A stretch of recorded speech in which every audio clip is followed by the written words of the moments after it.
Hospice Talk with RC Hospice. We're going to talk today about some fond memories each of us have had in our various disciplines in working with our patients. Just one patient each. We could do 20 episodes with this subject. I'm Tom Rupp and I'm the chaplain. I'm Kelsey Murchison. I'm an RN admissions and case manager.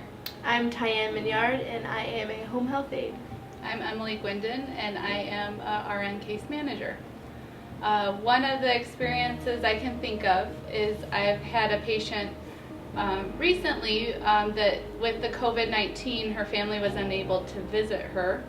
And Ty had this patient with me. Yes. And we were able to bring her and her husband some joy through her hospice journey. And one of the things that we did was we heard their anniversary was coming up, and it was a very sweet one because they got married at midnight, so they got 2 days to celebrate. And we bought them a bouquet of flowers and signed a very lovely anniversary card for them. Yeah. Another thing that happened was me and Ty would overlap our visits to help care for her. And during one of our visits, I was talking to his daughter and Ty was helping.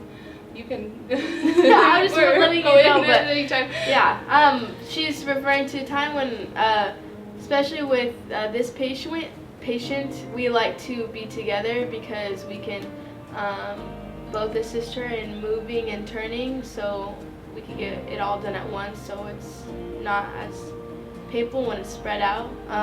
Her daughter lived not very close, and so Emily decided to video chat her from where she lived, and we got to hold the phone kind of in front of the patient's face. She got to see her daughter. Obviously it's been a while, and the daughter got to just say some beautiful things to her mom, and thankfully she was able to drive up a couple days later, see her before she did pass.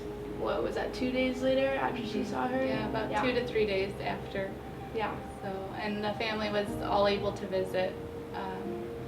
Yeah, and a thing that we did when we took care of her sometimes is we would play her favorite music, which was Barry White. Yes, Barry White. So, yeah. So she'll forever be in our hearts. Yeah. Love her. Oh, that's awesome.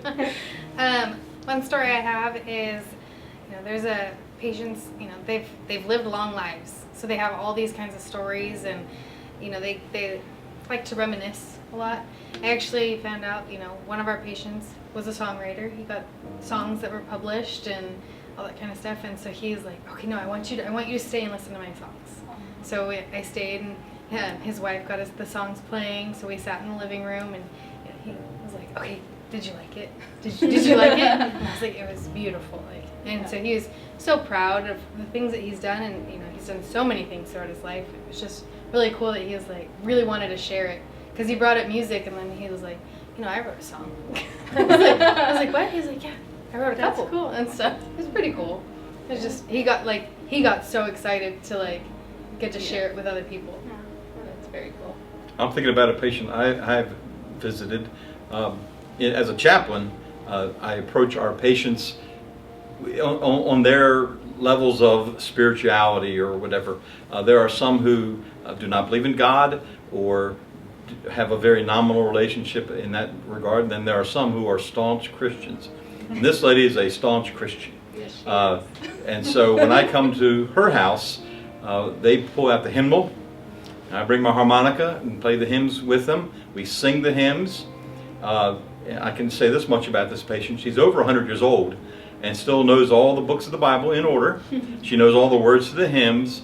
And then I'll read the Bible, and we'll sing 3 or 4 or 5 songs, and read a little bit of Bible and have a prayer. And so that's it's the closest thing to a church service I've ever had with any of my hospice visits.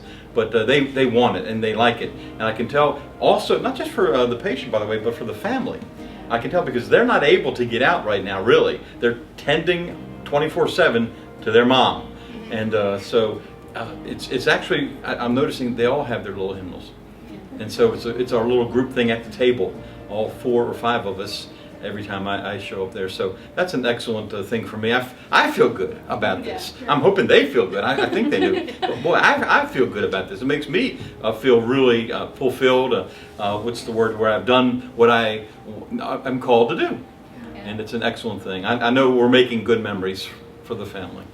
I have this patient as well, and I listened to what Tom does with her in the last visit. She was falling asleep at the table, and I turned on some hymns for her, and she woke wide up. She was wide awake, and she started singing. Yeah. So, and for someone who doesn't really talk very much, she can sing. And this is just the beginning. This is Yeah. just a few minutes. If we had 1 hour with just any one of us, we could fill up the entire hour with stories. All good too, by the way. Yeah. Good stories, happy stories. Stories where we did our job, where we fulfilled our purpose, but also where the patient and family benefited. So if you have any questions for us, if you have any desires for hospice service, I encourage you to feel free to call RC Hospice at 1-916-858-1440. And we'd love to hear from you. Thank you very much. Thank you. Thank you. Bye.